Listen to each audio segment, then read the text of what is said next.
Very good morning. So let's start. अच्छा, आज दा बेटा टॉपिक स्टार्ट करना है डिमांड।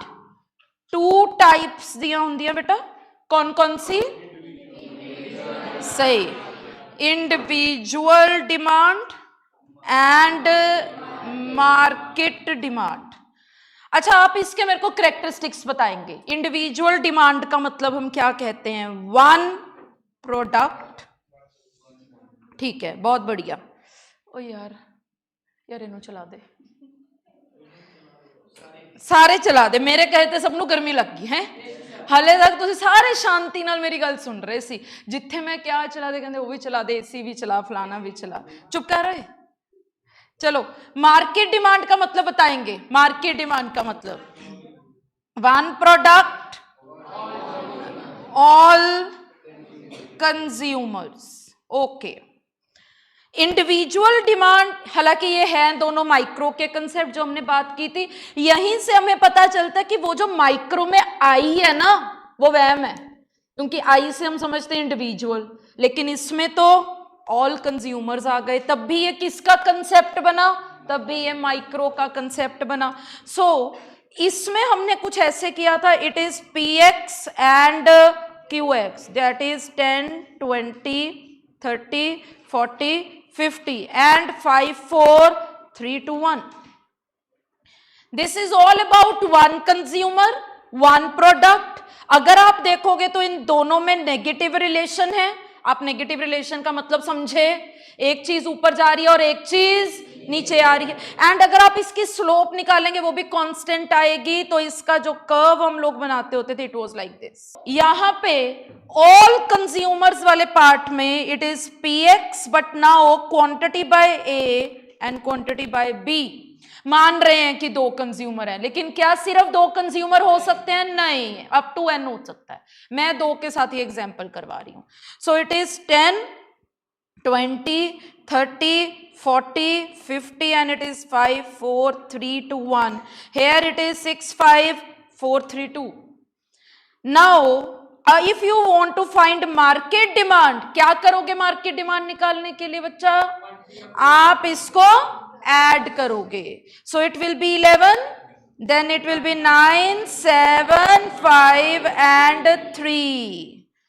अगर अब आप यहां पे इस कॉलम और इस कॉलम के बीच में रिलेशन देखोगे तो कौन सा रिलेशन है बच्चा? ये this is negative relation.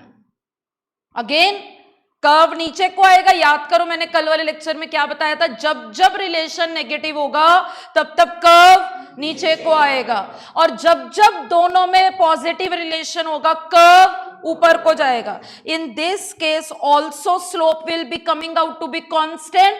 I hope आपको स्लोप का फॉर्मूला आता है। यहां प्राइस, यहां quantity, variable measured on Y axis, variable measured on.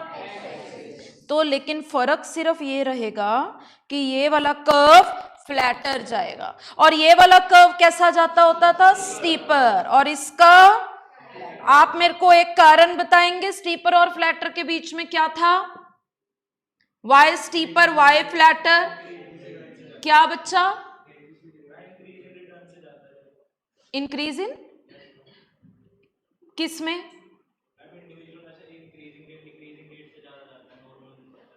हम ये नहीं बोलते बच्चा, इसमें हम ये बोलते हैं इन इंडिविजुअल डिमांड क्वांटिटी में चेंज कम दिख रहा है and in market demand quantity में चेंज ज्यादा दिख रहा है। अच्छा, क्यों मार्केट डिमांड में क्वांटिटी में चेंज ज्यादा दिख रहा है?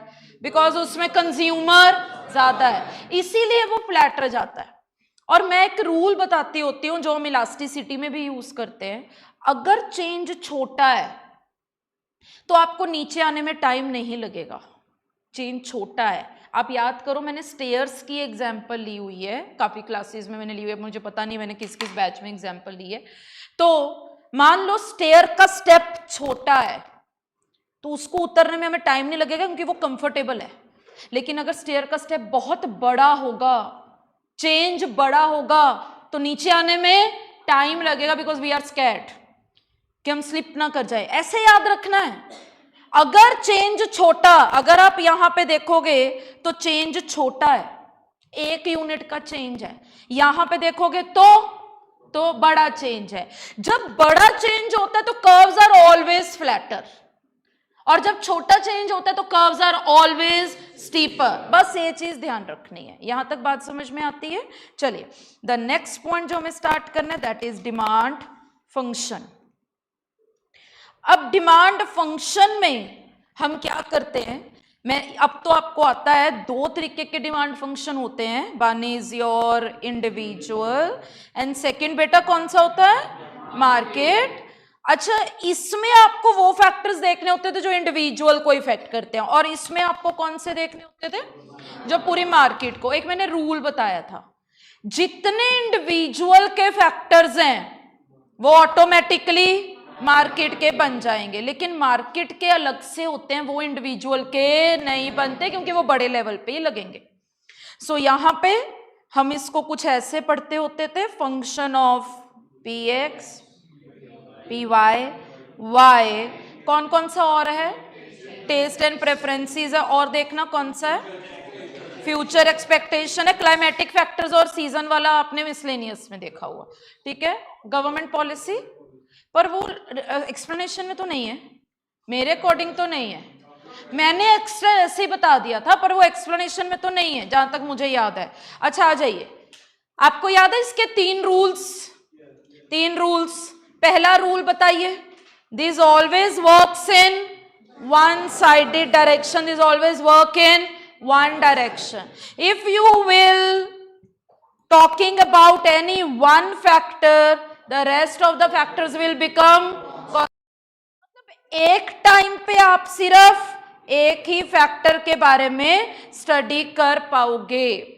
द नेक्स्ट पॉइंट जो सबसे मेन है, काफी बार क्वेश्चन आ जाता है कि ये जो एक स्टेटमेंट है, this is qualitative and it is not quantitative. Okay, चलिए आगे, तो एक एक करके फैक्टर्स के बारे में स्टडी करते हैं। And the very first factor यहां पे है पीएक्स। पीएक्स का असर देखना है किसके ऊपर, क्यूएक्स के ऊपर, यही पढ़ा था। Then very easy this relation is, अगर प्राइस बढ़ेगा तो क्वांटिटी गिरेगी, अगर प्राइस गिरेगा तो क्वांटिटी बढ़ेगी। मतलब कैसा रिलेशन है, अगर एक वेरिएबल बढ़ रहा है और एक वेरिएबल गिर रहा है, it is about negative relation. तो बस इसमें तो इतना ही था, मैंने आपको तब भी बताया हुआ है कि मेन इन दोनों के ऊपर क्वेश्चन आता है, और एक टेस्ट एंड प्रेफरेंसेस का वो याद है, स्नॉब, वेबलन, बैंडवैगन, डेमोस्ट्रेशन, उस पे आता है, ठीक है, जो ज्यादा कंफ्यूजन वाला है, वो अभी हम बात करेंगे सारी, ठीक है।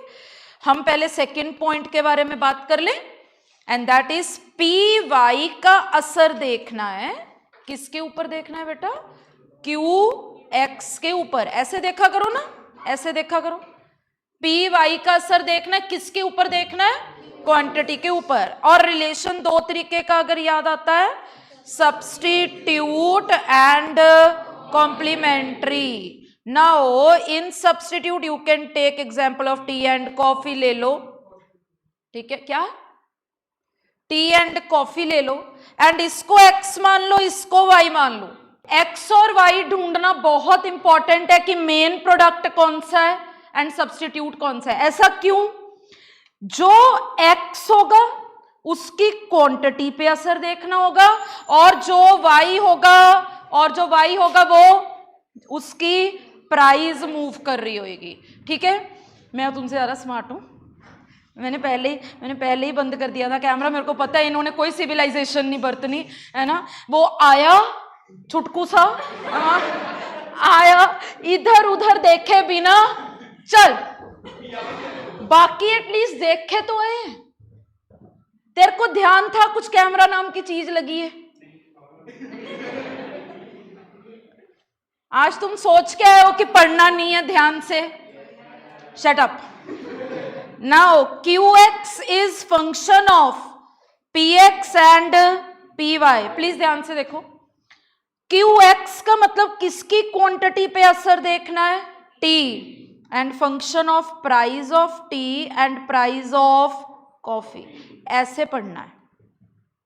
इसका मतलब अगर कॉफी की प्राइस मूव कर जाए तो क्वांटिटी ऑफ टी पे असर क्या होगा? तो प्राइस ऑफ कॉफी बढ़ जाए, प्राइस ऑफ कॉफी इंक्रीज हो जाए, आप क्या करोगे? आप क्या करोगे टी की क्वांटिटी के लिए? Quantity of tea will increase. Okay, tell me why, tell me why. Coffee महंगा हो गया, now we will find a substitute for it, ठीक है, so you will increase the quantity of tea. Vice versa भी बिल्कुल यही लगता है। इट मीन्स सब्स्टिट्यूट्स के केस में व्हाट्स द रिलेशन बेटा? It's positive. आ जाओ कॉम्प्लीमेंट्री पे। यहां पे हमने बात की थी it is car and petrol, T, अच्छा ओके सॉरी, तो मैंने कहा car and T, unrelated goods के बारे में पढ़ रहे हैं हम। एंड यहां पे this is X and this is Y.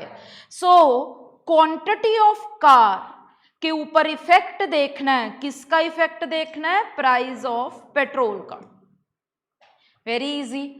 अगर पेट्रोल का प्राइस बढ़ जाए तो लोग गाड़ियां खरीदनी कम कर देंगे, एंड अगर पेट्रोल का प्राइस गिर जाए, ठीक है, we are assuming there is no diesel car and E vehicle, ठीक है, in this case, so quantity of car increase हो जाएगी। कैसा रिलेशन बन गया ये? नेगेटिव। सो आपको दो तरीके का क्वेश्चन आ सकता है, या तो वो डायरेक्ट पूछेगा कि सब्स्टिट्यूट में इंपैक्ट क्या है, कॉम्प्लीमेंट्री में क्या है, या आपको कोई एग्जांपल देके पूछेगा कि ये एक्स है ये वाई है, बताओ क्या होगा। एक ये तरीके का क्वेश्चन आता है। थर्ड जो आपको केस पढ़ना है that is your income. Income is denoted by Y, Y का असर देखना है क्यू एक्स के ऊपर। अगर आपकी सैलरी बढ़ जाए या सैलरी कम हो जाए तो क्वांटिटी पे क्या असर जाएगा? इसके साथ हमने दो कैटेगरीज बनाई हुई है, one is your normal good, other is your inferior good. Now what are normal goods? जिसके बाद कोई और ऑप्शन नहीं है। What are inferior goods? जिसके बाद ऑप्शन है। यही मैंने याद करना आपको सिखाया था कि ऐसे करना है। नॉर्मल गुड खा रहे हो मतलब इसके बाद कुछ और अच्छा नहीं है। इनकम बढ़ गई, क्या करोगे? इसी की क्वांटिटी को बढ़ा दोगे, क्योंकि कुछ और है ही नहीं और पैसा बचाना नहीं है। वाइसा वर्सा, इनकम कम हो जाएगी तो ऑब्वियसली नॉर्मल को कम कर दोगे और क्या खाना शुरू कर दोगे? इंफीरियर। ऑब्वियसली शिफ्ट बैक करोगे। अब आ जाओ इंफीरियर के ऊपर। यहां पे अगर इनकम बढ़ जाए, इंफीरियर खा रहे थे लेकिन एक और अच्छी ऑप्शन है, क्या करोगे? क्वांटिटी ऑफ इंफीरियर कम। क्यों? क्यों? यस, क्योंकि किसी और के ऊपर शिफ्ट कर जाओगे। बहुत बढ़िया। अब ये वाला पॉइंट देखना था, अगर कुछ याद है। इनकम गिर गई, इंफीरियर खा रहे थे, अब क्या करेंगे? नो, अभी मैं आपको गिवन के ऑप्शन नहीं दे रही हूं। याद करना, यहां पे मैंने मिक्सिंग के कंसेप्ट आपको करवाए थे। आप इंफीरियर खा जरूर रहे हो लेकिन उसके साथ थोड़ा सा नॉर्मल मिक्स हो रहा था।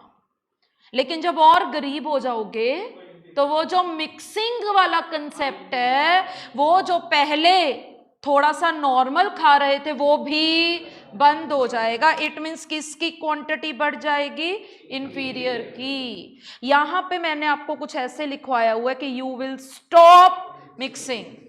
You were mixing inferior with normal, अब और गरीब हो गए तो नॉर्मल को हटा के पूरे का पूरा inferior. This is positive relation and this is negative. यहां तक बात समझ में आ रही है? एनीथिंग टू रिपीट टिल है? All okay? चलो एक बार मैं आपको यहाँ पे दिखाऊं, क्योंकि मुझे अगला टॉपिक आपको बुक में से करवाना है। ये डिमांड हो गया, ये मार्केट हो गया, इंडिविजुअल का डिमांड फंक्शन आपने स्टार्ट किया हुआ है। पहला पॉइंट हो गया पीएक्स, दूसरा रिलेटेड गुड्स। कौन से हैं दो रिलेटेड गुड्स बच्चा? Substitute and complementary. तीसरा is your income, normal good है एंड इंफीरियर है। आ जाइए आगे। अब ये मेरे लिए मेन है यहाँ पे, क्योंकि यहाँ पे एक बड़ा कंफ्यूजिंग सा क्वेश्चन बनता है। हालांकि function is very easy. Function क्या बोल रहा है? चौथा फंक्शन टी एंड पी के बारे में बताओ, क्वांटिटी के ऊपर क्या असर है।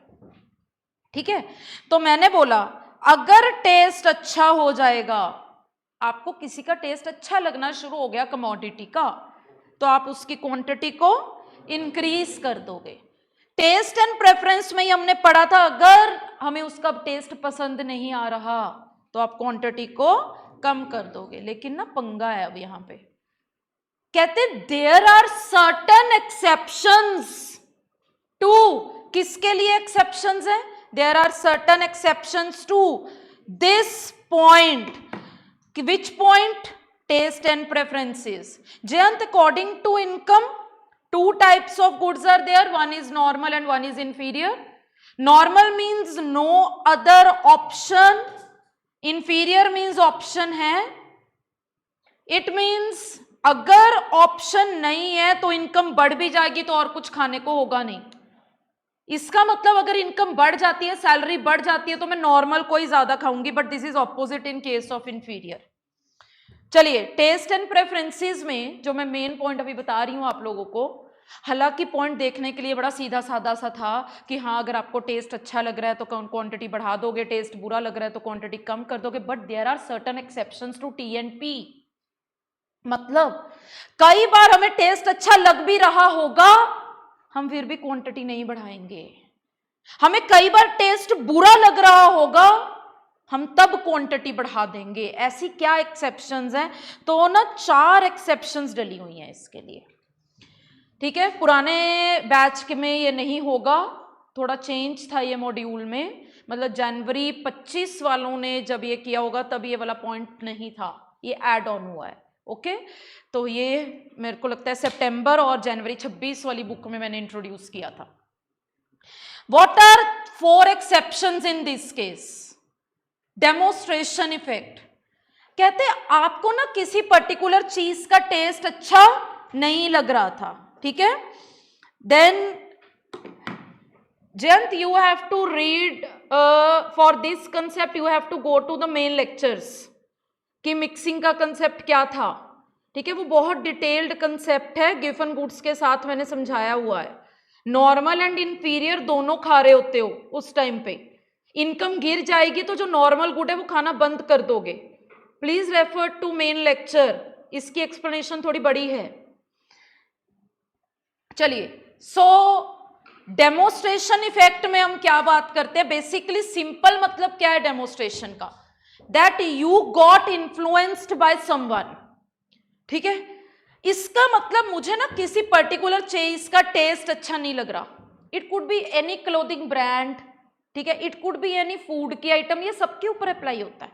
ठीक है, मुझे वो लेकिन ना वो पसंद नहीं था, बट ना मेरे आसपास की सारी सोसाइटी, मेरे फ्रेंड्स उसी चीज को कंज्यूम कर रहे हैं, उसी चीज को, उसी ब्रांड को यूज कर रहे हैं, हालांकि मेरे को उसका टेस्ट अच्छा नहीं लगता था, but I get demonstrated, I got influenced by someone. Influenced by someone का मतलब कि हाँ मैं आसपास की जो सोसाइटी है वहां से इन्फ्लुएंस हो गई। टेस्ट बुरा लगने के बावजूद मैंने क्वांटिटी को क्या कर दिया है? मैंने बढ़ा दिया। मतलब this is exceptions to T and P. आपने टी एंड पी में क्या पढ़ा? अगर टेस्ट अच्छा लगेगा तभी आप क्वांटिटी बढ़ाओगे, बट मैंने बोला आपको टेस्ट पसंद नहीं था, आपको वो ब्रांड पसंद नहीं था, लेकिन क्या है पॉइंट, क्या है, लेकिन आसपास के लोग यूज कर रहे थे तो इसलिए आप यूज करना शुरू हो गए। It means demonstration effect means you are getting demonstrated by your neighbor, by your friends, by your relatives. अच्छा, अगर यहां पे आपको मेरा पॉइंट याद है, जनवरी एंड सितंबर दोनों के लिए बात कर रही हूं, तो मैंने यहां पे ये बात बोली थी कि डेमोस्ट्रेशन एंड बैंड वैगन दोनों में कोई फर्क नहीं है। याद है ये वाली लाइन मेरी? डेमोस्ट्रेशन एंड बैंड वैगन दोनों सेम है। बैंड वैगन में क्या बोलता है कि आप दूसरे को कॉपी कर रहे हो, क्योंकि क्या शो करना है कि आप भी फैशनेबल हो, आप भी स्टाइलिश हो।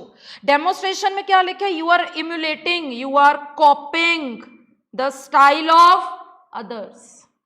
दोनों सेम है, लेकिन फिर मैंने बोला था कि लाइन के ऊपर जाना एमसीक्यू में। अगर एमसीक्यू में लाइन दिख गई कि बताओ ये कौन सा इफेक्ट है when you are trying to copy someone other consumption style copy करो तो डेमोस्ट्रेशन टिक करना, क्योंकि एक आधा एमसीक्यू में क्वेश्चन है जहां पे डेमोस्ट्रेशन भी है एंड बैंड वैगन भी है, आपको फिर वो लाइन को देखना पड़ेगा। एंड सेकेंड पॉइंट, अगर आपको लग जाए कि आपको दूसरे बंदे को ये दिखाना है कि हाँ मैं भी तेरे जैसा हूं, इसमें कॉपी वर्ड यूज नहीं हुआ, इसमें वर्ड ये यूज हुआ है I want to show other person that I am also stylish, ठीक है, मैं भी आज की जनरेशन के साथ चल सकता हूं, तो उसमें आपको बैंड वैगन करना है। लेकिन अब एक यहां पे कॉन्ट्राडिक्शन है, एक एमसीक्यू मैंने देखा था कहीं पे, लाइन ये लिखी हुई है लेकिन डेमोस्ट्रेशन एमसीक्यू में नीचे ऑप्शन में है ही नहीं, then you have only one option की बैंड वैगन, फिर आप नन ऑफ दिस टिक नहीं करोगे। मतलब दोबारा सुनो मैं क्या बोल रही हूं, ये दोनों टर्म्स सेम है, अगर तो आपको ऑप्शन में दोनों टर्म्स दिखती हैं, डेमोस्ट्रेशन भी दिख रहा है बैंड वैगन भी दिख रहा है, then you have to go with line to line. लेकिन अगर ऑप्शन में है ही एक, फिर आपको कोई प्रॉब्लम नहीं होनी चाहिए, फिर आपको लाइन मैच नहीं करनी, उसमें सिर्फ ये लिखा होगा you want to copy others, तो उसमें आप बैंड वैगन को भी टिक कर पाओगे। ये जो मैं बोल रही हूं ना आपको लाइन मैच करनी पड़ेगी, ये आपको सिर्फ तब मैच करनी पड़ेगी अगर आपको ऑप्शन में दोनों चीजें दिखे, अदरवाइज आपको फिर ये लाइन मैच नहीं करनी। नाउ +1 में जब मैं ये टॉपिक करवाती हूं ना स्नॉब वेबलन वाला, ये हम ना उसमें करते होते हैं एक्सेप्शंस में, एंड उस टाइम पे ना स्नॉब वेबलन एक ही गुड्स माने जाते थे, basically these were at that time article of distinction, but अब आईसीआई ने इसमें भी कैटेगराइजेशन कर दिया, स्नॉब अलग है वेबलन अलग है। Snob and Veblen are basically बिल्कुल ऑपोजिट। स्नॉब इफेक्ट सेज तू ये गुड खा रहा है ना तो मैं नहीं खाऊंगा, फिर मैं अलग कैसे दिखूंगा। Snob effect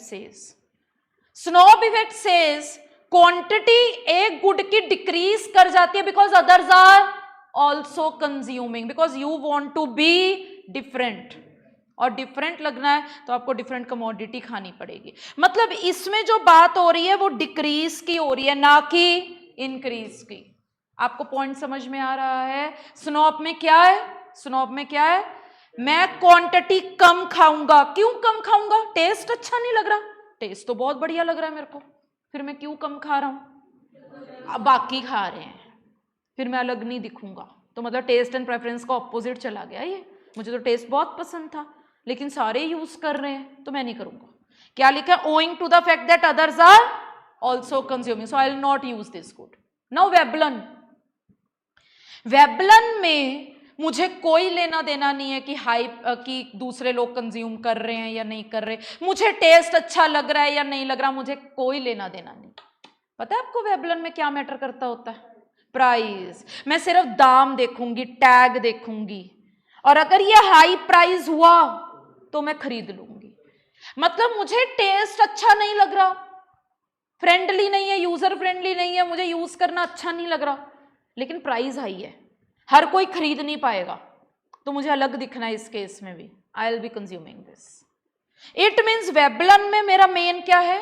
high price. अब इस पे एमसीक्यू आता है, वेबलन गुड्स आर, ठीक है, तो नीचे ऑप्शन में लिखा होगा it is function of price and it doesn't depend on others.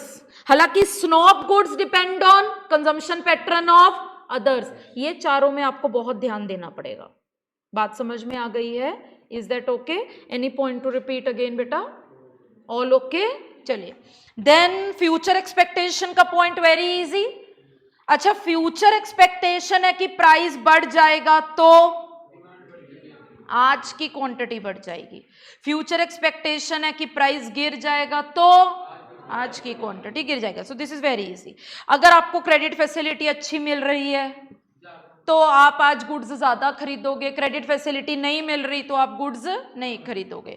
Government policy, taxes और सब्सिडी मेन पॉइंट्स में कवर नहीं होता ये, तो इसमें मैंने आप लोगों को कुछ ऐसे बताया हुआ था बच्चा कि अगर टैक्स बढ़ जाए या सब्सिडी कम हो जाए, दोनों का इफेक्ट सेम है, आपका नुकसान हो गया है, सो आप क्वांटिटी को कम कर देंगे क्योंकि टैक्स बढ़ गया।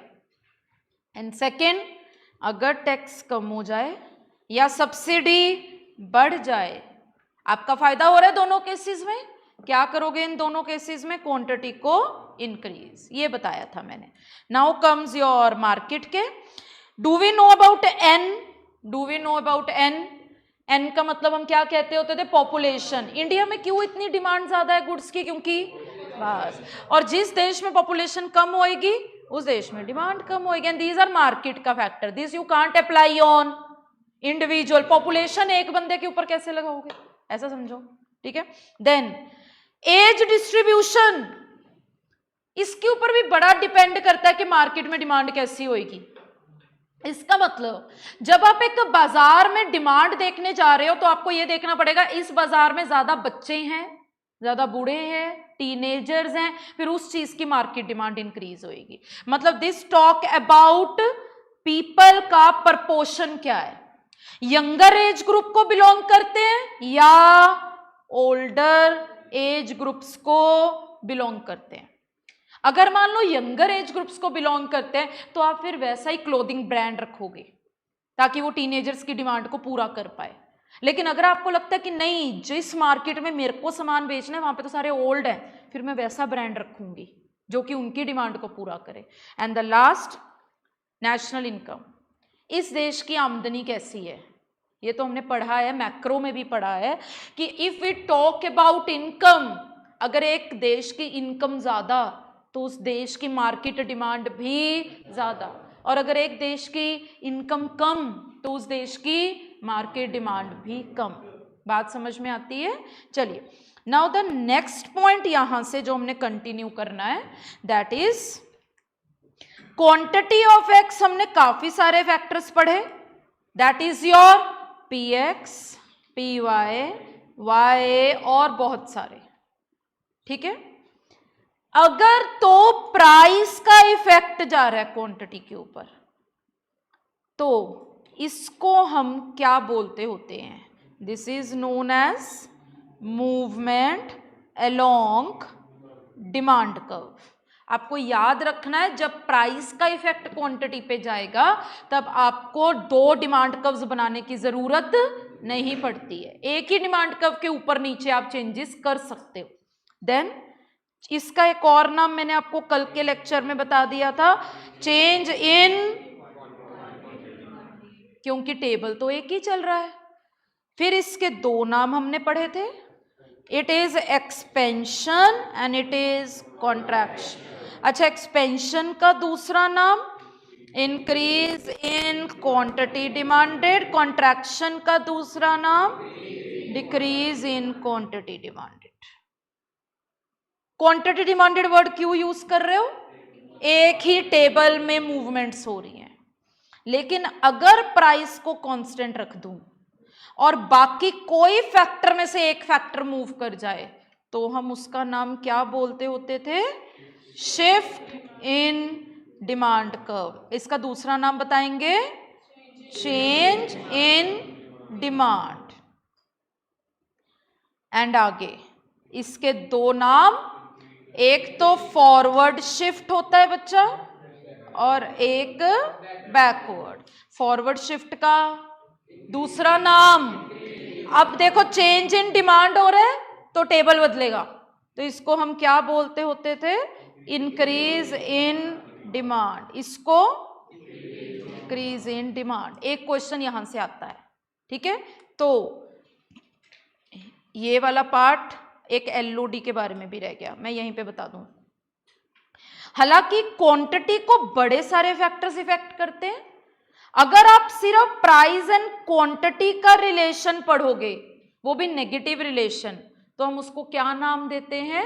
Law of demand. बट एक शर्त है, अगर आप प्राइस का इफेक्ट क्वांटिटी पे पढ़ रहे हो तो बाकी के factors remains to be constant. तो यही है यहाँ पे एलओडी मार्शल ने दिया था। आप ज्यादा अमाउंट बेचोगे मतलब लोग खरीदेंगे जितनी, ये एक मिनट गलत तो नहीं आ रहा, the greater the amount to be sold the smaller must be the price it. हाँ, ये सेलर के पॉइंट ऑफ व्यू से बोल रहा है, लेकिन हमने बायर के पॉइंट ऑफ व्यू से पढ़ना है।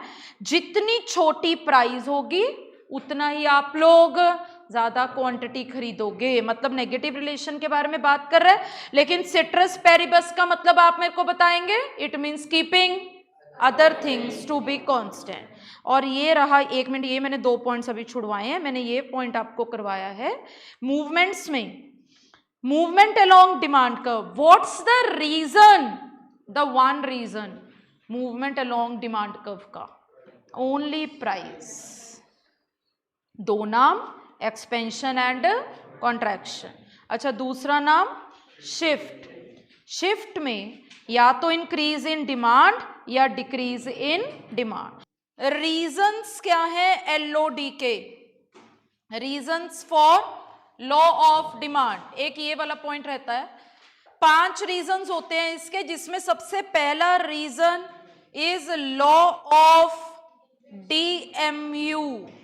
अब डीएमयू की full form diminishing marginal utility. It means कि जब जब क्वांटिटी बढ़ाओगे तब तक आपको उससे मिलने वाली मार्जिनल यूटिलिटी कम होगी। अगर क्वांटिटी बढ़ाने पे यूटिलिटी कम हो रही है, मजा कम हो रहा है, तो इट मींस आप प्राइस भी कैसी पे करना चाहोगे, कम। मतलब मजा कम हो रहा है तो आप प्राइस तो सेम नहीं ना पे करना चाहोगे। सो व्हाई वी से कि क्वांटिटी तब बढ़ाऊंगा अगर प्राइस कम हो जाए। द रीजन इज गिरती हुई यूटिलिटी।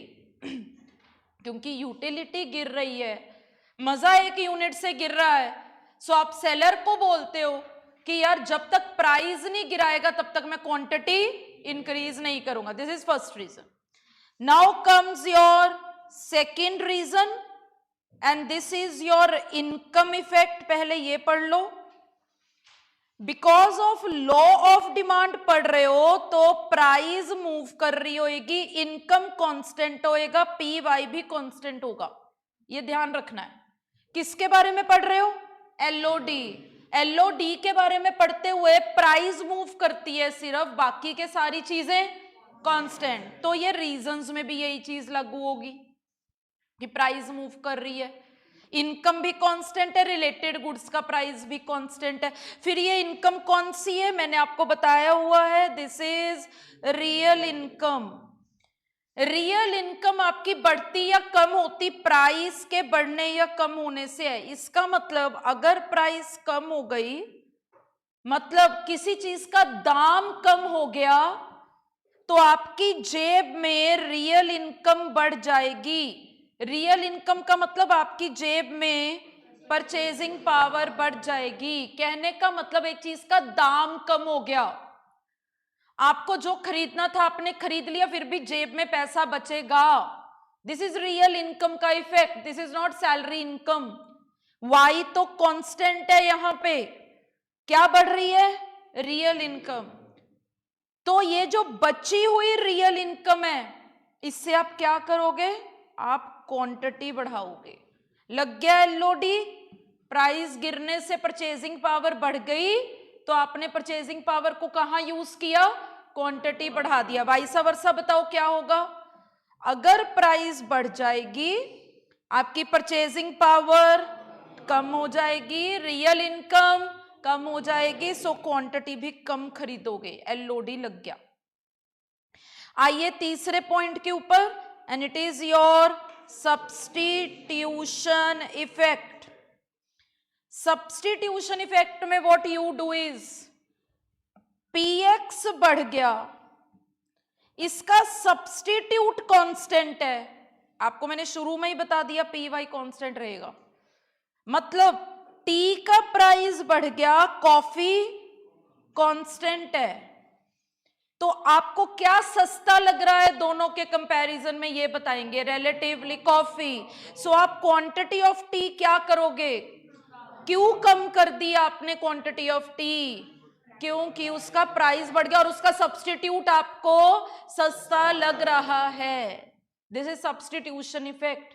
वाइस वर्सा, चलो कॉफी सस्ती, सॉरी टी सस्ती हो गई, कॉफी का प्राइस कांस्टेंट है, अब आपको कौन सी चीज ज्यादा सस्ती लगनी शुरू हो गई, T. So will you increase quantity of T, again Elodie लग गया।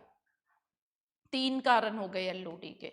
आइए चौथे पे, दीज आर कंज्यूमर ग्रुप कर लो पहले, size of consumer group, and this is same as your third point.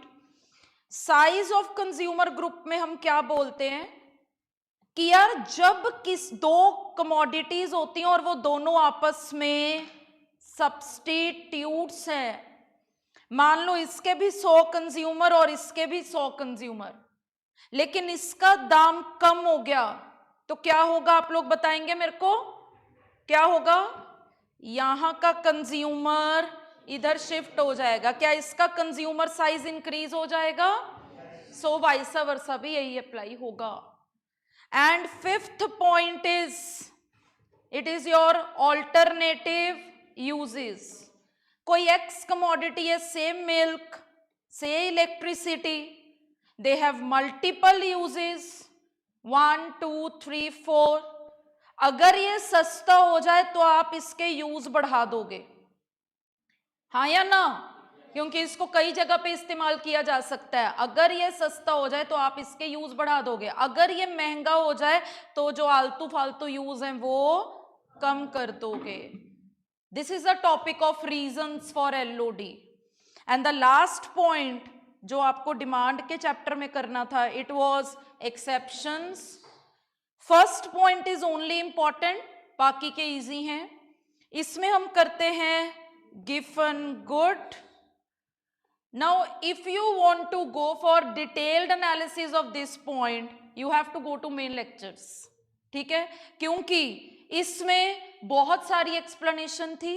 अगर आपको ध्यान आता है, हमने यहाँ पे वो इनकम इफेक्ट, सब्स्टिट्यूशन इफेक्ट समझा था, ठीक है? अगर आपको नॉर्मल और इंफीरियर में भी समझना है, so you have to go to detailed analysis in main lecture। लेकिन यहाँ पे मैं गिवन गुड का सारा बता देती हूँ कि क्या होता है। अब मैंने आपको ना यहाँ पे कुछ ऐसे समझाया था कि एक प्राइस इफेक्ट नाम की चीज होती है। Price effect is total of 2 effects and it is substitution and income. अगर याद होगा तो ये कंसेप्ट हमने कैसे किया था, सब्स्टिट्यूशन गोज फॉर सस्ता and income goes for purchasing power, मतलब क्वालिटी। इन दिस केस अगर गिवन गुड का प्राइस कम होगा तो हम इसकी क्वांटिटी को बढ़ाएंगे क्योंकि वी आर गोइंग फॉर सस्ता। इस इफेक्ट को हम बोलते हैं पॉजिटिव इफेक्ट। रिलेशन की बात नहीं कर रही हूं, थोड़ा रिवाइंड बैक करो। रिलेशन और इफेक्ट में फर्क है। इफेक्ट का मतलब हम क्या करते थे, असर। क्या प्राइस गिरने का असर अच्छा हो रहा है जी, तो हम इसको पॉजिटिव इफेक्ट का नाम देंगे। हमने नेगेटिव भी किया हुआ है, ठीक है? चलिए, परचेजिंग पावर में क्या किया था, अगर इसकी प्राइस कम हो जाएगी तो you will be left with your more purchasing power. आप वो जो एक्स्ट्रा परचेजिंग पावर है वो आप किस पे लगाओगे, गिवन पे ही लगाओगे या थोड़ा सा ऊपर वाली क्वालिटी खाओगे? तो इसकी क्वांटिटी डाउन करोगे। इसका मतलब इस इफेक्ट को हम क्या नाम देते होते थे, नेगेटिव। और इसमें मैंने आपको ये बताया था, कुछ अगर याद आता है, नॉर्मल 10 रुपए का होता है, इंफीरियर 8 रुपए का होता है, गिवन 4 रुपए का होता है। इंफीरियर को सब्स्टिट्यूट करना इजी है। क्यों इंफीरियर को सब्स्टिट्यूट करना इजी है? क्योंकि दोनों में प्राइस गैप कम है। लेकिन अगर मैं बोलूं गिवन को छोड़ के इंफीरियर खा लो तो पॉसिबल नहीं है। बताओ क्यों पॉसिबल नहीं है? प्राइस गैप ज्यादा है। इट मींस यहां पे सब्स्टिट्यूशन इफेक्ट वीक है एंड इनकम इफेक्ट स्ट्रॉन्ग है। इसकी डिटेल्ड एनालिसिस, क्योंकि बहुत लेंदी है ये वाला पॉइंट, मैंने आपको ओवरव्यू दे दिया कि हमने कुछ ऐसे किया था वहां पे।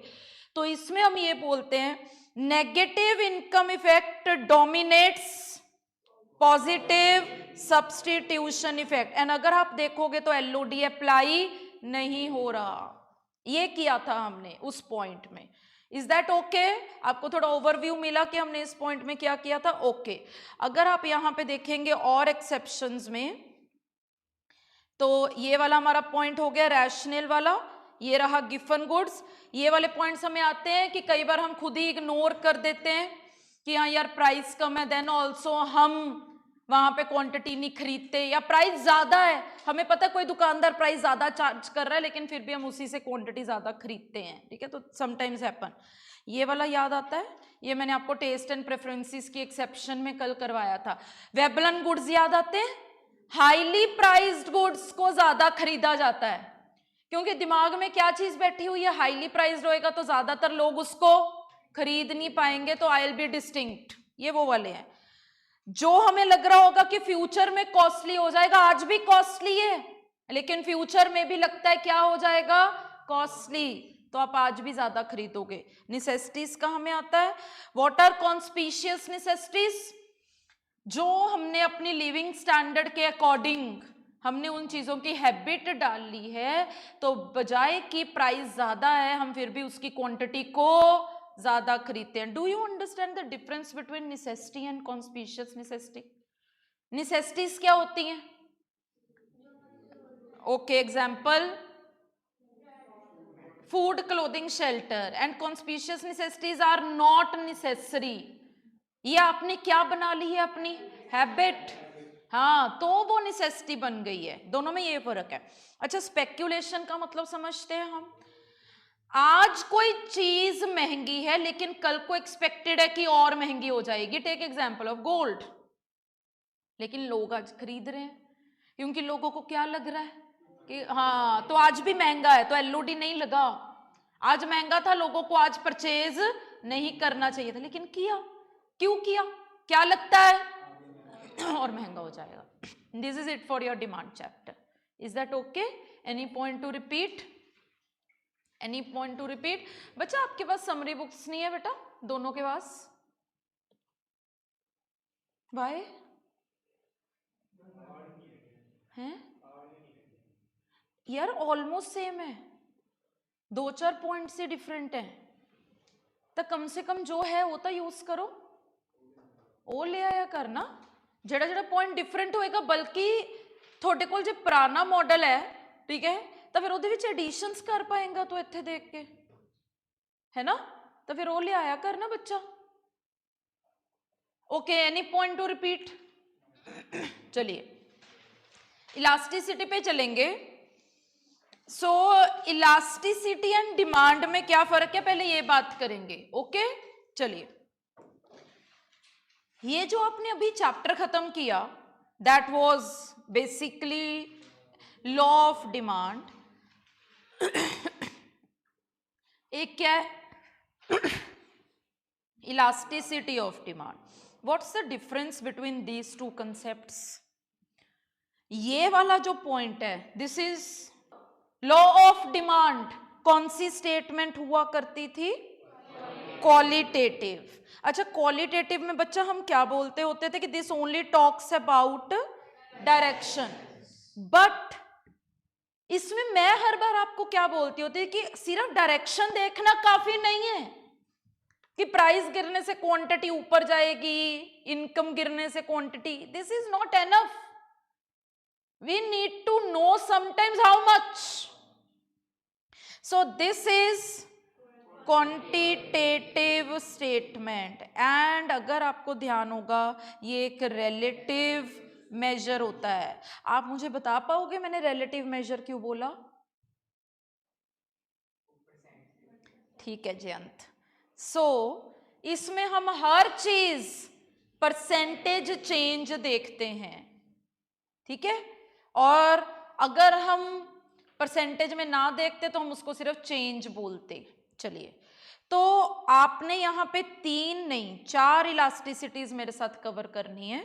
One is your price, other is your cross, then advertisement पे आज तक क्वेश्चन नहीं मिला है हम लोगों को, तो जस्ट एक फॉर्मेलिटी है, ठीक है, आईसीआई ने दिया है तो हमें करना पड़ेगा। सो प्राइस इलास्टिसिटी देखनी है, क्रॉस, इनकम एंड एडवर्टीजमेंट, लेकिन सबसे पहले हम बात करेंगे degrees. So 5 degrees there are. सबसे पहले हम बोलते हैं इट इज परफेक्टली इलास्टिक बोल लो या इन इलास्टिक बोल लो, चलो आपने नाम लिया तो मैं इन इलास्टिक लिख देती हूँ। अब याद करो मैंने कैसे सिखाया था, परफेक्ट वर्ड अगर लगा हुआ है तो वो एक्सट्रीम डिग्री है, एक्सट्रीम का मतलब बेटा लेक्चर्स में फोन नहीं चलाना, ठीक है, बिल्कुल फोन नहीं बेटा, ओके। सो आपके दोनों साथ वाले भी आपके फोन की तरफ ही देखते हैं फिर, और अगर आपको चलाना है बाय चांस तो you can take last seat, extreme corner, and आप ऑपरेट करो, बट बाकियों का नुकसान मत करो प्लीज। परफेक्टली इन इलास्टिक में the very first point is perfect word extreme, inelastic है, बिल्कुल नहीं बदलेगा। याद करो इसको हम क्या नाम देते होते हैं, इट इज जीरो। तो इसकी डायग्राम कुछ ऐसे बनती होती थी, बिल्कुल नहीं बदलेगा। इसमें हम क्या लेते होते थे कि percentage change in quantity is zero. ये जो आप डिग्रीज की बात करते हो ना, this is always of quantity. तो अगर मैंने बोला जीरो है तो कौन जीरो है, ये गलत बोला आप लोगों ने, ये आपने गलत बोला। हाँ, आपने ये नहीं बोलना, वहां पे ये बहुत बड़ा मिस इंटरप्रिटेशन हो जाता है पेपर में। क्वांटिटी जीरो नहीं है, चेंज जीरो है, क्वांटिटी जितनी है उतनी रही, तो हाउ क्वांटिटी जीरो, गलत होगी ना टर्मिनोलॉजी। अच्छा, ये कौन से वाले गुड्स के ऊपर लगता होता था, असेंशियल्स। असेंशियल्स में मेडिसिन, टेक्स्ट बुक, सॉल्ट, वो सब कुछ आता था। Then the second degree perfectly elastic की, पहले दोनों एक्सट्रीम कर लेते हैं। अब परफेक्टली इलास्टिक का मतलब again an extreme degree, elastic का मतलब बहुत बदलाव होगा, तो इट इज इनफाइनाइट। अब आपने सबने परफेक्ट कंपटीशन किया हुआ है, तो आपको समझ में आता है कि परफेक्ट कंपटीशन में there are large number of sellers, large number of buyers, तो वो प्राइस मूव नहीं कर सकता, पीटेंगे उसको, है ना, अगर उसने प्राइस चेंज की, क्योंकि इंडस्ट्री मिलके प्राइस डिसाइड करती है। However this is an imaginary situation. तो हम इसमें बात करते होते थे कि this only applies in perfect competition. Now comes your बच्चा third degree, it's only inelastic. inelastic का मतलब बदलाव नहीं है, ऐसा नहीं कि बिल्कुल बदलाव नहीं है। परफेक्ट वर्ड नहीं लगा हुआ ना, परफेक्ट वर्ड लगा होगा तभी एक्सट्रीम जाएगा, या तो इनफिनाइट जाएगा या तो जीरो। इनइलास्टिक का मतलब क्या है, बदलाव कम है, ये नहीं कि जीरो है। हम क्या नाम देते होते थे इसको, लेस देन वन। इसकी इक्वेशन हम कुछ ऐसे बनाते थे, परसेंटेज चेंज इन क्वांटिटी कम है, किससे कम है, in price. Very good, price में ज्यादा बदलाव है लेकिन क्वांटिटी में कम। अब याद करो कल वाले लेक्चर में, जब कम बदलाव आते हैं तो नीचे आने को टाइम नहीं लगता, और इस केस में जो कर्व बनेगा दैट विल बी स्टीपर। कौन से ऐसे गुड्स हैं जिनमें ज्यादा बदलाव नहीं आता, नेसेसिटीज। वेरी गुड, बहुत अच्छा। नाउ ऐसे मजा आता है। Now next point is elastic. Elastic का मतलब बदलाव है, लेकिन ऐसा तो नहीं है कि इनफिनाइट बदलाव है। इन्फिनिटी कब लगेगा, अगर परफेक्ट होगा। सो this is elasticity more than one. अच्छा, किस में ज्यादा बदलाव है बच्चा, क्वांटिटी में, किसके कंपैरिजन में। अच्छा, जब क्वांटिटी में ज्यादा बदलाव आता है तो कर्व्स, ऐसे कौन से गुड्स हैं जिसकी क्वांटिटी में ज्यादा बदलाव आएगा, लग्जरीज। हमेशा पूरे चैप्टर में एग्जाम्पल सेम रहनी है। अगर मैं कहीं भी बोलूं ना लेस देन वन, आपने बोल देना नेसेसिटी। अगर मैं बोलूं more than one, no matter what the formula is, what the method is, हमेशा less than one, more than one की एग्जाम्पल सेम रहेगी इंटायर चैप्टर में। चाहे आप परसेंटेज मेथड लगाओ, चाहे ज्योमेट्रिक लगाओ, चाहे एक्सपेंडिचर लगाओ, आंसर सेम रहता है, ठीक है। डजंट मैटर मेथड क्या है, मोर देन वन हमेशा लग्जरी होगा, लेस देन वन हमेशा नेसेसिटी होगा, इनफाइनाइट हमेशा परफेक्ट कंपटीशन होगा, इक्वल टू जीरो हमेशा परफेक्टली इनइलास्टिक जिसमें एसेंशियल होगा। रह गया एक, and that is your unitary. Unitary का मतलब, तो इसमें जितना परसेंटेज चेंज इन क्वांटिटी हुआ उतना ही परसेंटेज चेंज इन, ना स्टीपर ना फ्लैटर, बिल्कुल ऐसे बीच में जाएगा, ना स्टीपर बनाना है ना फ्लैटर बनाना है। और आपको याद होगा इसको हम रेक्टेंगुलर हाइपरबोला के नाम से भी जानते हैं। और ये कौन से केस में लगता है? कंफर्ट्स। ये होगी 5 डिग्रीज। नाउ कम्स कि हमारे मेथड्स कौन से हैं। पहले ना प्राइस इलास्टिसिटी शुरू करेंगे। अच्छा, प्राइस इलास्टिसिटी में अब आप बताओ कितने मेथड्स किए थे भाई, तेरे को कुछ याद है? हाँ, और किसको पूछ रही हूं मैं? बिल्कुल ब्लैंक बैठा है बेटा तू, बिल्कुल जीरो। कुछ तो बोल।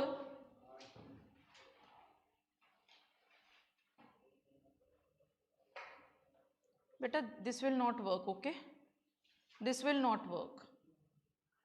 ओके, प्राइस इलास्टिसिटी के कितने मेथड्स? 3। चलो स्टार्ट करो जरा। परसेंटेज नहीं बोलना, आपको याद होना चाहिए कि परसेंटेज किसी और का सब हेड है।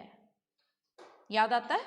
अच्छा, पहला बताओ पॉइंट इलास्टिसिटी, दूसरी बताओ ओके, तीसरा बताओ ओके, बहुत बढ़िया। परसेंटेज कहां गया? आएगा।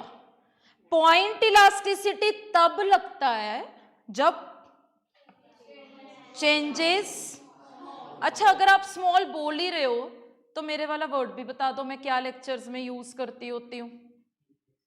है, मैं स्मॉल के लिए एक आपको बोलती होती थी कि आपको एमसीक्यू में स्मॉल नहीं दिखेगा। हाँ, वहां पे मैं ही आऊंगी धक्का मारने के लिए, आधा वर्ड बताने के लिए, है ना।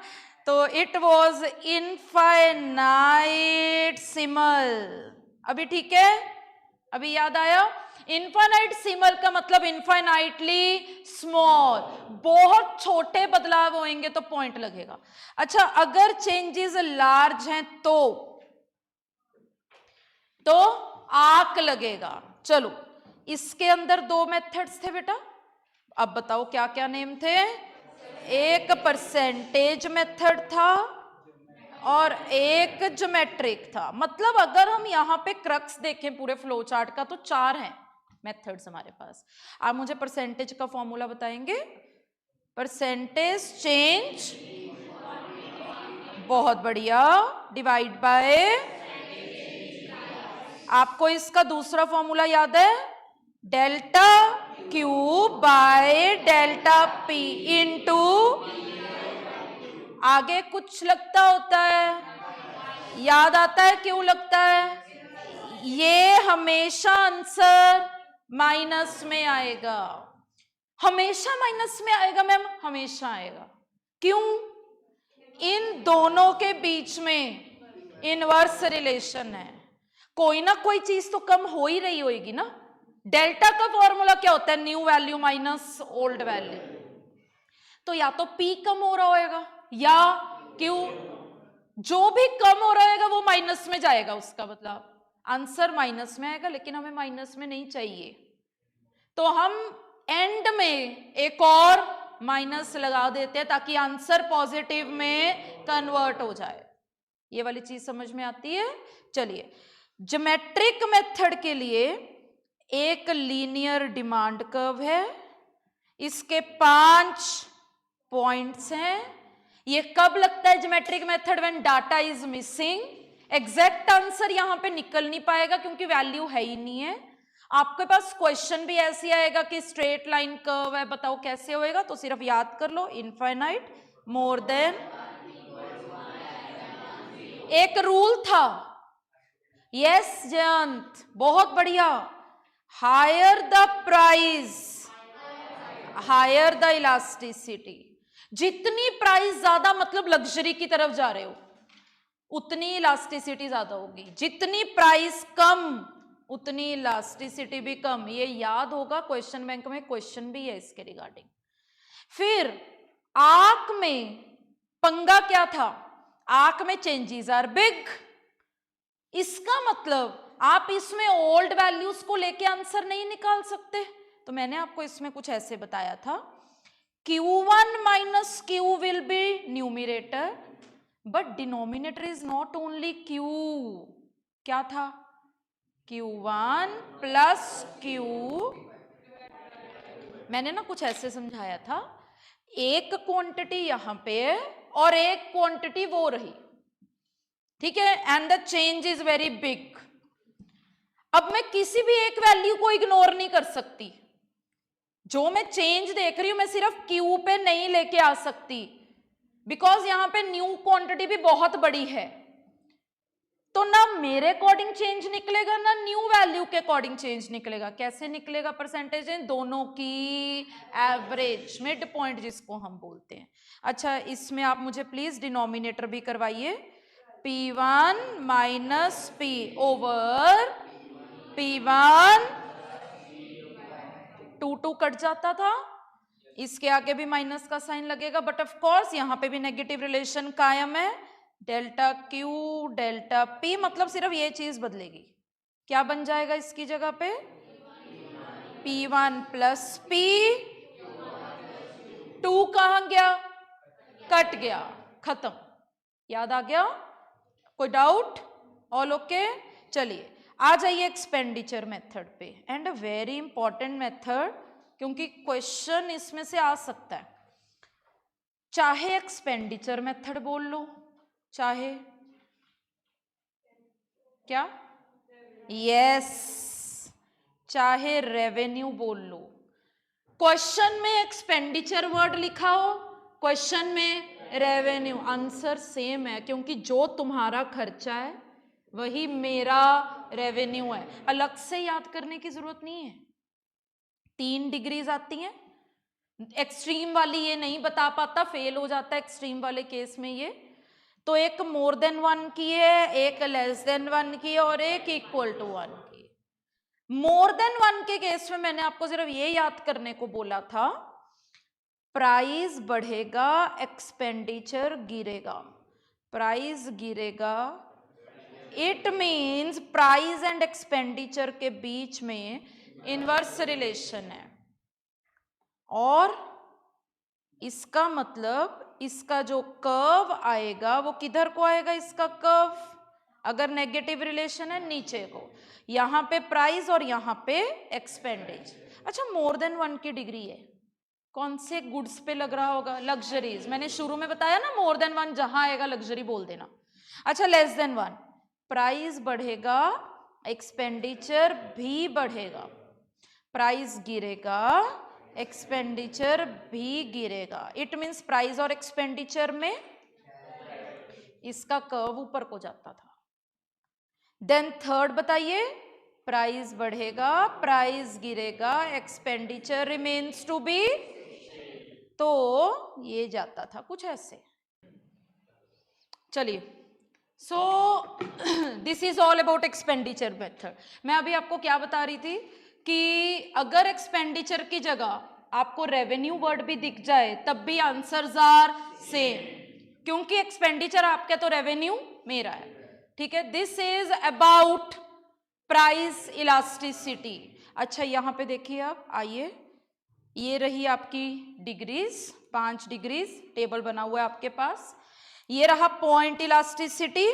कौन से 2 मेथड्स किए आपने पॉइंट इलास्टिसिटी में? Percentage and geometric, and the next is arc, and अगला कौन सा है? Expenditure, and this is given a summary जिसमें हम एक्सपेंडिचर मेथड के बारे में करते हैं। Now comes your factors. Okay, this is again a very easy topic. किस फैक्टर से पता चलता है, कैसे पता चलता है इलास्टिसिटी ज्यादा होगी इलास्टिसिटी कम होगी? सबसे पहला पॉइंट नेचर, वो तो हम कर ही रहे हैं, लग्जरी होगा तो इलास्टिसिटी ज्यादा, नेसेसिटी होगा इलास्टिसिटी कम, कंफर्ट होगा तो इक्वल। अच्छा, जिसके सब्स्टिट्यूट्स ज्यादा होंगे उस केस में इलास्टिसिटी ज्यादा रहती है, और अगर सब्स्टिट्यूट नहीं है तो इलास्टिसिटी कम। ऑल्टरनेटिव यूजेस वाला भी किया, अगर किसी चीज की डिमांड को पोस्टपोन कर सकते हो तो इलास्टिसिटी ज्यादा, और अगर किसी को पोस्टपोन नहीं कर सकते तो इलास्टिसिटी नहीं होगी। इलास्टिसिटी का मतलब दिमाग में रखना, चेंज कर सकते हो या नहीं। जो बिल्कुल रिच कस्टमर होते हैं उनको प्राइसेस का कोई फर्क नहीं पड़ता, तो हाई एंड कंज्यूमर्स के लिए इलास्टिसिटी कम रहती है, और जो एवरेज बंदा है उसके लिए इलास्टिसिटी बहुत बढ़िया। जो हैबिट होगी उसमें इलास्टिसिटी नहीं होती है, क्योंकि लोग हाँ, जो हैबिट है उसमें प्राइस का फर्क नहीं पड़ेगा, महंगा भी हो जाएगा गुड़ तब भी खरीदेंगे। अगर आपकी इनकम का बहुत बड़ा प्रपोर्शन किसी गुड के ऊपर खर्च हो रहा है, अगर आपकी इनकम का बहुत बड़ा प्रपोर्शन किसी चीज के ऊपर खर्च हो रहा है तो इलास्टिसिटी हाई रहेगी, आपको फर्क ज्यादा पड़ेगा, चेंजेस का जो लेवल होगा वो ज्यादा होगा। लेकिन अगर आप अपनी इनकम का बहुत कम प्रपोर्शन किसी पे लगा रहे हो तो आपको फर्क नहीं पड़ेगा, और ये हम कर चुके हैं। High the price high the elasticity, अच्छा low the price low the elasticity. कौन से टाइम पीरियड में चेंजेस होने की ज्यादा संभावना है, लंबे या छोटे?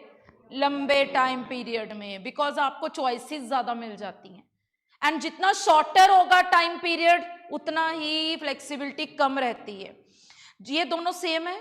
जो दो गुड्स की डिमांड टाइड है, मतलब कॉम्प्लीमेंट्री है, अगर एक गुड को खरीदना ही पड़ रहा है तो दूसरा चाहे महंगा है फिर भी उसको खरीद। Take example of car and fuel.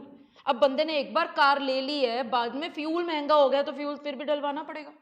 अब आप उस टाइम पे ये तो बोल नहीं सकते कि मैं गाड़ी बेच देता हूं क्योंकि तेल नहीं डलवा पा रहा, तो दिस इज नॉट पॉसिबल, ठीक है। तो टाइड डिमांड है, कई बार इससे भी आपको पता चलेगा कि हाँ इलास्टिसिटी है। जो दो गुड्स की टाइड होती है डिमांड, तो उसमें कई बार प्राइस का फैक्टर नहीं भी काम करता, आपकी मजबूरी हो जाता है उसको खरीदना कि अब तो एक गुड ले ली है दूसरा भी लेना पड़ेगा। Come to next, and it's your income elasticity. दो इलास्टिसिटीज रह गई हैं। इनकम इलास्टिसिटी के लिए ना मैं आपके लिए एक फ्लो चार्ट यहां पे रेडी कर देती हूं, मैंने मेन नोट्स में भी आपको वही बनवाया हुआ है। सबसे पहले बात करो डिग्रीज की, टाइप की, सॉरी डिग्री नहीं टाइप। कितने टाइप की होती है इनकम इलास्टिसिटी? 3 टाइप की। बताइए कौन कौन सा? Positive, negative. अब पॉजिटिव इलास्टिसिटी का मतलब इनकम बढ़ेगा तो डिमांड भी बढ़ेगी। अभी मैंने डिग्री की कहीं बात नहीं की है, कितनी बढ़ेगी ये तो पुराने चैप्टर में भी कर आए हो। ये कौन से गुड्स हैं जिनकी इनकम बढ़ने से तुम डिमांड भी बढ़ाते थे? देवर, क्योंकि कुछ और ऑप्शन नहीं हुआ करती थी। ये कौन से गुड्स हैं इनकम बढ़ने पे क्वांटिटी डाउन कर दोगे, इनकम गिरने पे क्वांटिटी बढ़ा दोगे? These were inferior. इनकम बढ़े इनकम कम हो, quantity remains to be, these were inexpensive goods, जो महंगे है ही नहीं, जिसके ऊपर इनकम का कोई फर्क नहीं पड़ता। अभी भी मैंने डिग्री की बात नहीं की है। ये क्या होता है? These are types. अब आ गया degree. Now what do you mean by degree? If I am saying quantity पे चेंज आ रहा है तो कितना आ रहा है, और वो आपको सिर्फ कवर था अगर ध्यान है पॉजिटिव। 3 बनाते हैं हम, more than 1, less than 1। More than 1 का मतलब क्वांटिटी पे ज्यादा बदलाव आएगा, चाहे ऊपर चाहे नीचे। लेस देन 1 का मतलब क्वांटिटी पे कम बदलाव आएगा। इक्वल टू का मतलब क्वांटिटी पे सेम बदलाव आएगा, बिल्कुल सेम। अब फिर सेम है बात, मोर देन 1, इनकम बढ़ी थोड़ी सी, इनकम बढ़ी थोड़ी सी, क्वांटिटी बढ़ गई बहुत ज्यादा, relation is positive and degree is high. अब दोनों चीजें अप्लाई हो गई। बताओ ऐसे कौन से गुड्स हैं जिनकी इनकम थोड़ी सी बढ़ती है और आप क्वांटिटी बहुत ज्यादा खरीदते हो उन गुड्स की? सोचो, मैंने अभी बताया more than 1 is always applied on 1 type of degree and that is income. जब बढ़ती है ना, जो बंदे का इंक्रीमेंट लगता है वो हमेशा लग्जरी में लगाएगा। नेसेसिटी के लिए तो वो कभी इनकम के बढ़ने का वेट ही नहीं कर रहा था, वो तो पहले खा ही रहा होगा। अब ये बताओ, इनकम काफी बढ़ गई लेकिन क्वांटिटी उतनी बढ़ी नहीं, relation is positive but degree is low, these are necessities. क्यों? इनकम बढ़ भी जाएगी तो I never think okay I will buy more fruit, ठीक है ना, मैं कभी भी मेरा दिमाग उसके ऊपर नहीं जाएगा, एंड दिस इज नेसेसिटीज। इसके ऊपर कोई एग्जाम्पल नहीं लगती होती, ज्यादातर आप कंफर्ट्स ले लेते हो। ये हो गया आपकी इनकम इलास्टिसिटी। इसका फॉर्मूला बता दो, एक ही है, percentage change in quantity divide by no minus sign, no minus sign, can you tell me reason why not any minus sign is introduced here? क्योंकि यहां पे सिर्फ नेगेटिव नहीं है, यहां पे पॉजिटिव रिलेशन भी तो किया आपने। ये देखो, आपने तो ऊपर लिखा है, और P और Q का हमेशा कौन सा रिलेशन होता है? नेगेटिव। वहां पे तो मैं श्योर थी, लेकिन इनकम के केस में पॉजिटिव भी जा सकता है, नेगेटिव भी, तो मैं माइनस साइन नहीं लगाऊंगी, ये ध्यान रखना है। माइनस साइन सिर्फ प्राइस इलास्टिसिटी में लगता है, इनकम और क्रॉस में नहीं लगता, क्योंकि इनकम और क्रॉस दोनों ही पॉजिटिव नेगेटिव दोनों जा सकते हैं। चलिए लास्ट पॉइंट की तरफ चलते हैं, and it's your cross elasticity. And cross elasticity में अगेन वी हैव 3, पहले टाइप फिर डिग्री। क्या टाइप्स हैं इसकी भी? Positive, zero. पॉजिटिव का मतलब एक गुड की प्राइस बढ़ रही है, पी वाई बढ़ रहा है, क्योंकि क्रॉस है तो उसी की प्राइस को बढ़ाओगे, तो दूसरे गुड की क्वांटिटी इंक्रीज हो रही है।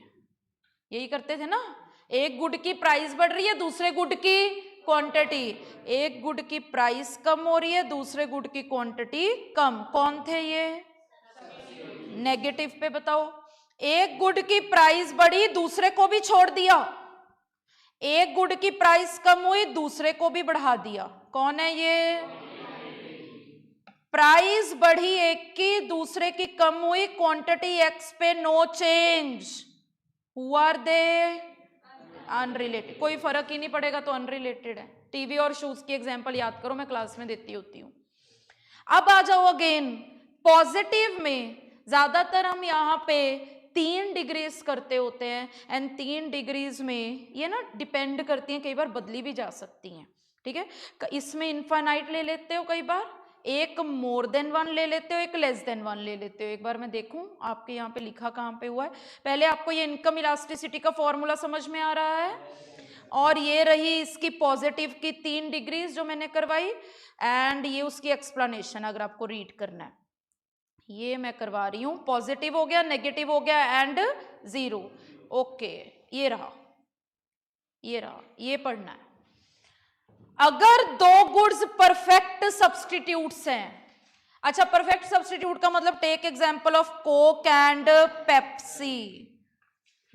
एक की अगर प्राइस बढ़ गई ना, तो आप इसकी क्वांटिटी को बिल्कुल छोड़ के किसकी क्वांटिटी को बढ़ा दोगे?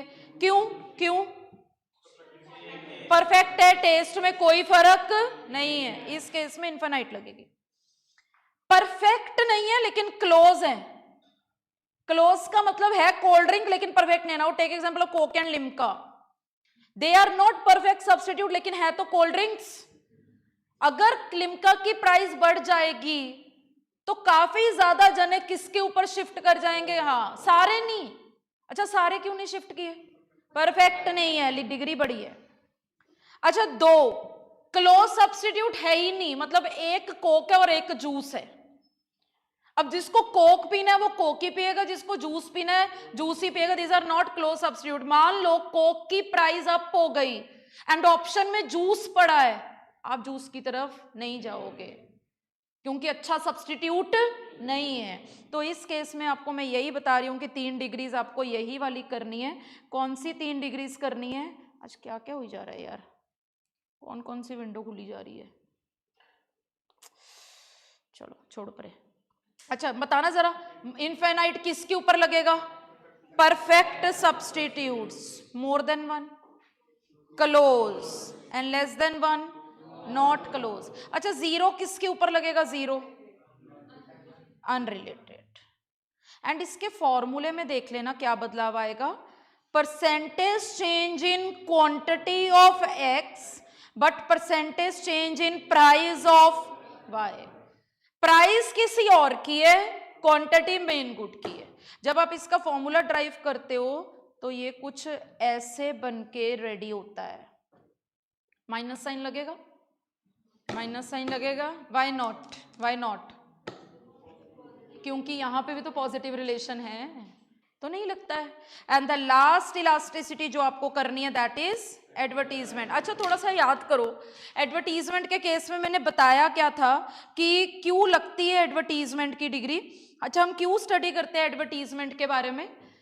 जो लोगों के गुड्स की डिमांड एडवर्टीजमेंट से बढ़ाई जा सकती है, फिर वो तो एडवर्टीजमेंट पे खर्चा करेंगे। लेकिन अगर मान लो कि एडवर्टीजमेंट पे खर्चे के बावजूद आपके गुड की डिमांड इंक्रीज नहीं, वो नहीं करेंगे, तो आपको यही देखना है, हम खर्चा कर रहे हैं इतना सा एडवर्टीजमेंट के ऊपर, क्या क्वांटिटी बढ़ेगी? अगर क्वांटिटी में काफी बदलाव आने का चांस है तो हम एडवर्टीजमेंट करेंगे। लेकिन मैंने खर्चा कर दिया इतना सारा, लेकिन क्वांटिटी बढ़ी थोड़ी सी, डिग्री छोटी थी, तो हम एडवर्टीजमेंट पे खर्चा नहीं करेंगे। आपको यही देखना है इसमें। एंड ये सेम फॉर्मूला है, क्या लगता है? Percentage change in quantity divide by percentage change in expenditure on advertisement. Is that okay? तो आपका डिमांड का कंपोनेंट कंप्लीट होता है। Tomorrow will be starting with your consumer. Cardinal ordinal करेंगे, कार्डिनल में आपको ज्यादा कवर्ड नहीं है पॉइंट्स, ऑर्डिनल में ज्यादा है। ओके चलिए, थैंक यू वेरी मच आज के लिए, बाय बाय, टेक केयर।